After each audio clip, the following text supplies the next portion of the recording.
स्वागत है आप सभी के पसंदीदा चैनल रहा एजुकेशन में सभी मित्रों को सुप्रभात है। Very good morning to all of you. आज के मॉर्निंग सेशन में आज के प्रमुख अखबारों से कई महत्वपूर्ण अपडेट को कवर करेंगे, जिनमें प्रमुखता से बात करेंगे 69,000 भर्ती की। टीईटी फेल अभ्यर्थी को भी पास करा दी भर्ती परीक्षा, ऐसा कुछ न्यूज़ अपडेट है।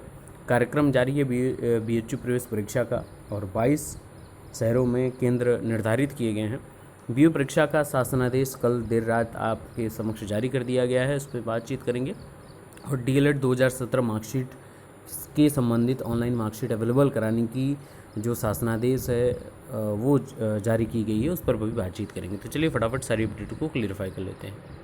तो बात स्टार्ट करते हैं 69,000 भर्ती की। तो यहाँ पर लिखा हुआ है टीटी फेल वालों को भी पास करा दी शिक्षक भर्ती परीक्षा। जैसा आप सभी को पता है कि नकल माफिया गिरोह ने किया खेल, एसटीएफ की जांच में सामने आई बात। तो ये कई प्रकार की बातें सामने आएंगी। अभी तो कई लोग फरार हैं, तो उनको पकड़ा जाएगा, तो वो जो कबूल करेंगे उसके आधार पर कई चीज़ें निर्धारित की जाएंगी। कुछ नए नए तथ्य जो हैं ये अखबार के माध्यम से आपको देखने को मिल रहा होगा। उन्होंने शिक्षक भर्ती परीक्षा धांधली मामले में जांच जैसे जैसे आगे बढ़ रही है, वैसे वैसे चौंकाने वाली बातें सामने आ रही हैं। पता चला है कि नकल माफिया गिरोह ने ऐसे अभ्यर्थियों को भी परीक्षा पास करा दी जो टीटी तक उत्तीर्ण नहीं हो सके। गिरोह के कब्जे में मिली डायरी में लिखे नाम वाले अभ्यर्थियों से पूछताछ में यह बातें सामने आई हैं। शिक्षक भर्ती परीक्षा धांधली मामले में गिरफ्तार कर जेल भेजे गए नकल माफिया गिरोह सरगना केएल पटेल समेत अन्य के कब्जे से डायरी बरामद हुई थी। इसमें कई अभ्यर्थियों के नाम थे जो न सिर्फ शिक्षक भर्ती परीक्षा में पास हुए थे, बल्कि उन्होंने अच्छे खासे नंबर भी हासिल किए थे। विवेचना के दौरान एसटीएफ ने इन अभ्यर्थियों की जांच पड़ताल शुरू की तो चौंकाने वाली बातें सामने आई। पता चला कि इनमें ऐसे भी अभ्यर्थी शामिल थे जिन्होंने शिक्षक भर्ती परीक्षा में तो पासिंग नंबर आसानी से हासिल कर लिए, लेकिन वह टीटी तक पास नहीं कर पाए। ये अभ्यर्थी नकल माफिया गिरोह के संपर्क में थे और गिरोह की मदद से ही इन्होंने परीक्षा पास की। हालांकि बेसिक जानकारी के न होने के कारण वह टीटी उत्तीर्ण नहीं कर सके। एसटीएफ सूत्रों का कहना है कि डायरी में एक महिला अभ्यर्थी का भी नाम है जो परीक्षा उत्तीर्ण थी, लेकिन जब उससे पूछताछ की गई तो पता चला कि वह टीटी पास नहीं हो सकी है। तो एसटीएफ के रडार पर 3 अभ्यर्थी जा चुके हैं जेल। अब यहाँ पर कई चीज़ें आपके समक्ष देखने को मिल रही होंगी। हालांकि अगर ये चयनित हैं या सेकंड लिस्ट में चयनित की इनकी संभावना भी बनी हुई है, तो ये सीधी जिला काउंसलिंग समिति के समक्ष जाते ही इनके डॉक्यूमेंट खुद ही समझ में आ जाएंगे, वेरीफाइड अपने आप में ही, कि इनके टीटी की मार्कशीट में क्या अंक निर्धारित हैं और इन्होंने परीक्षा फिर सम्मिलित कैसे हुए, इनके मार्क्स कैसे हैं। तो वो खुद ही अपने आप आउट हो जाएंगे वहाँ से। जिला चयन समिति खुद ही इनको बाहर कर देगी और फर्जी लोग जो पाए जाएंगे वो तुरंत तत्काल प्रभाव से जेल भेज दिए जाएंगे। तो ऐसा कुछ देखने को मिलेगा। यहाँ पर परेशान होने की किसी को आवश्यकता नहीं है, चाहे वो चयनित लिस्ट में फर्जी लोग हों। इसलिए मैं बार बार बोलता हूँ योग्यतम जो चयनित लिस्ट हैं, यानी कि जो वैलिड लोग हैं, वैलिड की मैं हमेशा बात करता हूँ, क्योंकि फर्जी लोग आए हैं और उसी की जाँच एसटीएफ कर रही है। अगर फर्जी नहीं निकले होते, चयनित लिस्ट में वो समक्ष नहीं आते, तो एसटीएफ नहीं बुलानी पड़ती। सीधी बात समझ लीजिए। इस चीज़ को बहुत हल्ला मचाया जाएगा। जितनी जल्दी ऑर्डर आने की संभावना बढ़ती जाएगी, उतनी ढेर सारी चीज़ें आपको देखने को मिलती जाएंगी लगातार। लेकिन इन सब चीज़ों के बीच में एकदम स्पष्ट तरीके से एक बात समझ लीजिए कि चयनित लिस्ट आने के बाद ही ये सारी चीज़ें यहाँ पे देखने को मिल रही हैं, है ना। तो इनको तो आपकी जिला चयन समिति भी बाहर कर देती, तो परेशान होने की आवश्यकता नहीं है। ये सारी चीज़ें जब फर्जीपंथी चल रही है तो वहाँ पर निर्धारित भी हो जाएगा और इनको जो लोग बच जाएंगे, एसटीएफ से भी जो लोग बच जाएंगे, वो भी वहाँ से निकाल के बाहर कर दिए जाएंगे। तो इसको लेकर परेशान होने की किसी को भी आवश्यकता तनिक भी नहीं है।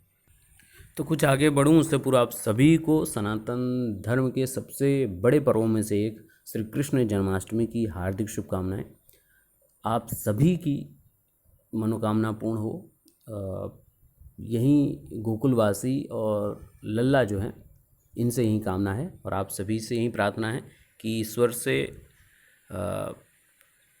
अपने आंतरिक मन से हमेशा प्रार्थना करते रहिए कि जो योग्यतम अभ्यर्थी है वो सफल हो। और प्राथमिक में जो हम सभी ने सपना देखा है 5 सितंबर नियुक्ति दिवस तक आप सभी प्राथमिक में अपने शिक्षक के पदों पर निर्धारित होकर सेवा के कार्य में लग जाएं, शिक्षण कार्य में। बढ़ते हैं अगली न्यूज़ की तरफ। तो बीओ प्री में 15 मिनट देर तक भी मिलेगा प्रवेश। 16 अगस्त को प्रदेश के 18 जिलों में होनी है परीक्षा। आयोग ने जारी कर दिया दिशा निर्देश। फेस मास्क पहन और सैनिटाइजर तथा पीने के पानी की बोतल साथ लाना होगा। इसलिए मैंने बोला है कई बार कि किसी के ऊपर भरोसा मत करिएगा, किसी कंडक्टिंग अथॉरिटी के ऊपर भी आप पूरा निर्भर होकर मत जाइएगा। अपनी तरफ से पूरी तैयारी कर लीजिएगा, फेस मास्क ले लीजिएगा, सैनिटाइज़र ले लीजिएगा और अपना वाटर बॉटल अपने साथ रखिएगा। किसी के ऊपर विश्वास और किसी का भी कोई भी वस्तु छूने की आवश्यकता नहीं है। अपनी सुरक्षा का देर रात ही जारी कर दिए गए हैं, उसको दिखा देता हूँ आप लोगों को। तो ये 16 अगस्त का जो है ये जारी कर दिया गया है। अरविंद कुमार परीक्षा नियंत्रक। आयोग के विज्ञापन संख्या खंड शिक्षा अधिकारी प्रारंभिक परीक्षा 2019 जो दिनांक 16 अगस्त 2020 को मध्याह्न 12 बजे से अपराह्न 2 बजे तक है। प्रदेश के 18 जनपदों आगरा, प्रयागराज, आजमगढ़, बरेली, गोरखपुर, अयोध्या, गाजियाबाद, जौनपुर, झांसी, कानपुर नगर, लखनऊ, बाराबंकी, मेरठ, मुरादाबाद, रायबरेली, सीतापुर, वाराणसी व मथुरा में आयोजित की जाएगी। प्रश्नगत परीक्षा के अभ्यर्थियों द्वारा निम्नलिखित दिशा निर्देश का पालन किया जाना अनिवार्य है। जैसे अभ्यर्थियों द्वारा परीक्षा केंद्र पर फेस मास्क और सैनिटाइजर लेकर जाना अनिवार्य होगा। परीक्षार्थियों को परीक्षा कक्ष में 1 घंटे पूर्व यानी 11 बजे से प्रवेश दिया जाएगा तथा परीक्षा प्रारंभ होने के पश्चात विलम्ब अगर होता है तो 15 मिनट यानी 12:15 बजे तक प्रवेश दिया जाएगा। और अपनी वाटर बॉटल अपने साथ रखिए। परीक्षा तय निर्धारित तिथि को ही होगी। ये कल देर रात 10 अगस्त को ये जारी कर दिया गया है। तो आप सभी की अपनी तैयारियां बहुत ज़ोरों से चल रही होंगी और सेंटर्स जहाँ पर भी हों निर्धारित कर लें कि आप वहाँ से कैसे वहाँ तक पहुँचेंगे। और अगर बहुत दूर है तो आप व्यवस्था अपनी कर लीजिएगा 1-2 दिन पहले से ही। और सुरक्षित और कुशल रहना सबसे ज़्यादा महत्वपूर्ण है। और इसके अलावा एक और विज्ञप्ति जारी कर दी गई है। उप शिक्षा निदेशक प्राचार्य जिला शिक्षण प्रशिक्षण संस्थान आगरा में विषय है यहाँ पर DLED प्रशिक्षण 2017 ऑनलाइन मार्कशीट पोर्टल पर उपलब्ध कराने संबंध में सूचना और महत्वपूर्ण निर्देश है। तो सभी ऑनलाइन जो उपलब्ध अंक पत्रों को कॉलेज updled.exam.in पोर्टल पर अपनी कॉलेज लॉगिन का इस्तेमाल करते हुए प्रिंट कर लिया जाएगा और यहीं से सभी के जो मार्कशीट हैं DLED 2017 के सेमेस्टरवार अलग अलग लिफाफे में रखकर उसके ऊपर संस्थान का कोड नंबर, संस्थान का नाम, अंक पत्रों की संख्या अंकित कर 1 सप्ताह के अंदर आपके कार्यालय में सुनिश्चित कराना है जिससे अंक पत्रों की जांच की जा सके। तो सबके डॉक्यूमेंट की वेरिफिकेशन के ऊपर भी बातचीत इसमें की गई है। तो ये आप लोगों के लिए जो DLED 2017 से जुड़े अभ्यर्थी हैं उनके लिए, उनके कॉलेजों के लिए है। इससे आगे बढ़ते हैं तो BHU आपका बनारस हिंदू यूनिवर्सिटी में प्रवेश परीक्षा के लिए 202 शहरों में ऑनलाइन सेंटर बनाए गए हैं और 24 अगस्त से शुरू होगा विश्वविद्यालय की प्रवेश परीक्षा। 2 चरणों में होने वाली परीक्षा 14 सितंबर को समाप्त हो जाएगी। तो BHU की प्रवेश परीक्षा विश्वविद्यालय अनुदान आयोग UGC की गाइडलाइन के मुताबिक होगी और 24 अगस्त से शुरू होते हुए 2 सितंबर तक होगी। और आप सभी को जो कोविड काल में हो रही परीक्षा के लिए प्रवेशार्थियों को सहमति पत्र भरकर देना होगा।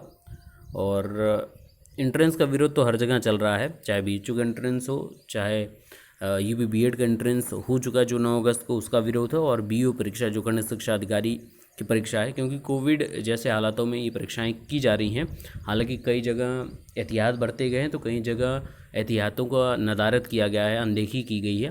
तो इसमें व्यक्तिगत तौर पर आप सभी को अपने सुरक्षा के दृष्टिकोण को बहुत ज़्यादा से देखना होगा। व्यक्तिगत तौर पर आप किसी पर आश्रित होकर, किसी पर निर्भर होकर मत जाइएगा, अपनी सुरक्षा का ध्यान स्वयं रखिएगा।